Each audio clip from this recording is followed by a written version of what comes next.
Hi there guys, it's Strix here, and I'm bringing you an update video to cover the new game updates on May 19th, 2016. If you guys enjoy this video and want to see one every week, be sure to let me know in the comments section. Alright, the first thing I want to cover in the new additions to the game this week is a new item called the SoulBearer. This item is obtained via a new mini-quest on Zaya, which is located in the Arceus area. You can start the mini-quest by finding a book in the library.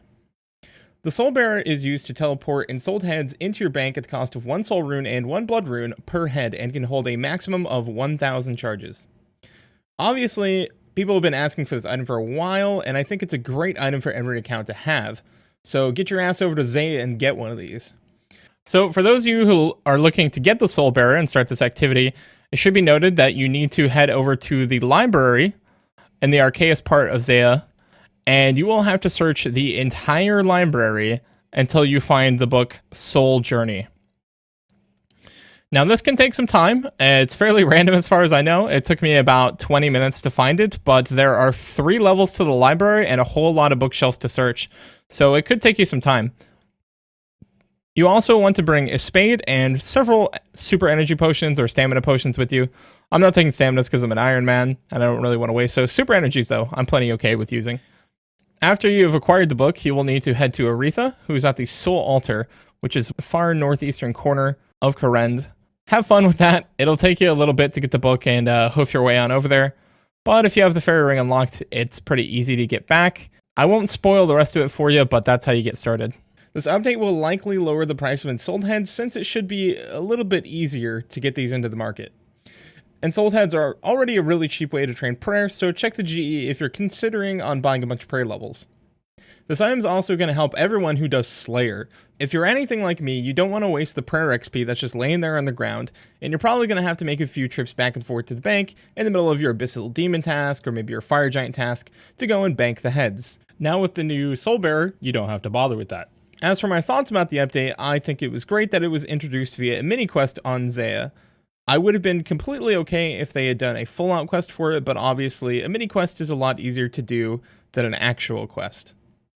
Zaya has been sorely lacking for more content, and this is just another way to provide more things to do there that actually mean something to the players.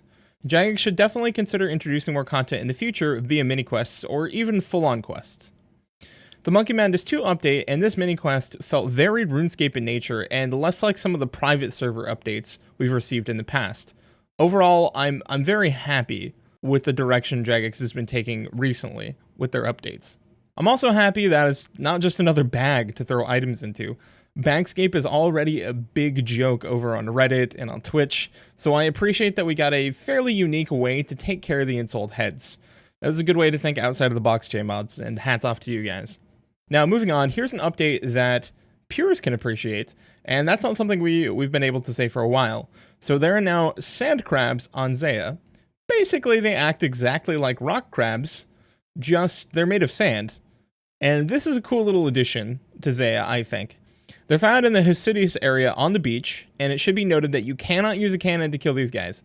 That means you're gonna lose aggro eventually, but it's a nice bit of content for the accounts that are looking to train on their low defense, high HP mobs. This won't really affect most players, but I think it's important for pures and low-level accounts. Rock crabs have always been a populated area, and sometimes it can be hard to find a spot to train, so this should make things a lot easier. Now the next thing I want to talk about is changes to blast mining. There is now a store on the Lovakang area where you can buy the materials for blast mining. This update is actually really important, and I don't think people are giving it enough credit. I haven't heard too much discussion about it. Currently, blast mining is a fairly profitable training method for people who have above 85 mining. Now, that's not that many players, but it clocks in at around 60k XP an hour and 500k GP per hour in profit at level 85, and it only goes up from there as you get to the higher levels. So now you have a shop where you can buy the materials, and it makes this method a lot more accessible for Iron Men, of all people. So all around, I think this is a good update, if a little contentious. A lot of people abstained from this question in the poll. Now, here's another small, but I think very important update. This one is very close to me. We have redirection scrolls for Iron Men, and those who have watched my live streams already know how I feel about this one, but I'll say it here again. Thank God we got this update, and I don't even know why it was pulled or why we haven't had this since the beginning of Iron Man. Thank you for doing the right thing, Old Scorners community.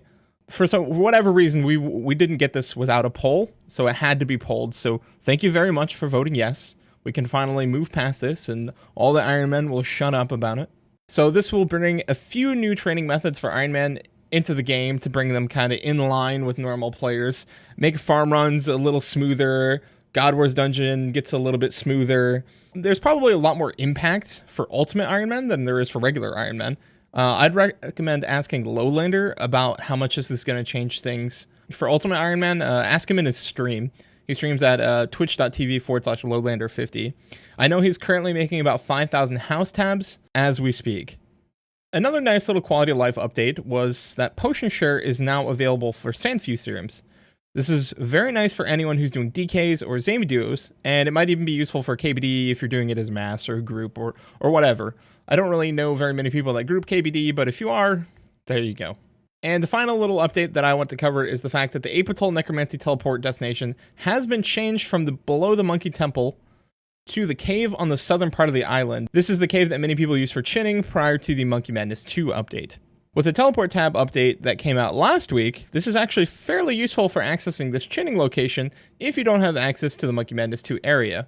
It's a nice little change in my opinion, but it is worth noting that if you're a pure, this doesn't do anything for you because you can't use the teleport without talking to Darrow anyways. So, I don't know, this is a little odd. If you look at the poll, a lot of people abstained because I think people just didn't know who the heck this would actually affect. So there you go. There's my thoughts about the new update. It's a small update. There's not really too much to cover. If you guys enjoyed the video, please give it a like. Please share this video with your friends. Post it on Reddit. I mean, all the exposure means a lot to me. And I will see you guys next time.